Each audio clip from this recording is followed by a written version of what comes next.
இப்ப ரிஷப வீட்டுல குரு இருக்கிறார், ரிஷபத்துல குரு இருக்கிறார். இவர் எங்கெல்லாம் பார்ப்பார்? ஆதிபத்திய ரீதியில 7ஆம் மனையாக ஏழாம் பார்வையாக விருச்சக மனையும் இங்க இருக்கக்கூடிய கிரகத்தையும் பார்ப்பார்.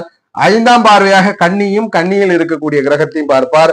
9ஆம் பார்வையாக மகரத்தையும் மகரத்தில் இருக்கக்கூடிய கிரகத்தையும் பார்ப்பார். ரிஷபத்துல யாருக்கெல்லாம் குரு இருக்கிறாரோ அவர் பார்க்கக்கூடிய வீடுகள் 5ஆம் பார்வையாக கன்னியையும் 7ஆம் பார்வையாக விருச்சகத்தையும் 9ஆம் பார்வையாக மகரத்தையும் இங்க இருக்கக்கூடிய கிரகங்களை அவர் வளர்ச்சி படுத்துவார். இந்த ஆதிபத்தியத்தை வளர்ச்சி படுத்துவார்.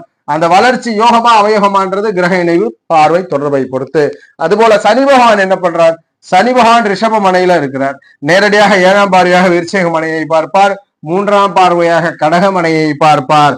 அதுபோல 10ஆம் பார்வையாக கும்பமனையான தன் வீட்டை பார்ப்பார். இங்க இருக்கக்கூடிய கிரகங்களையே சனி பார்ப்பார். சனியினுடைய பார்வையில் இருக்கக்கூடிய கிரகம் எளிதில் வெற்றி தராது, கொஞ்சம் கடின உழைப்பிற்கு பிறகுதான் வெற்றி தரும். இந்த கடின உழைப்பிற்கு பிறகு லாப வெற்றியான்றது சனியினுடைய நிலையை பொறுத்து, சனியினுடைய நிலையை பொறுத்து.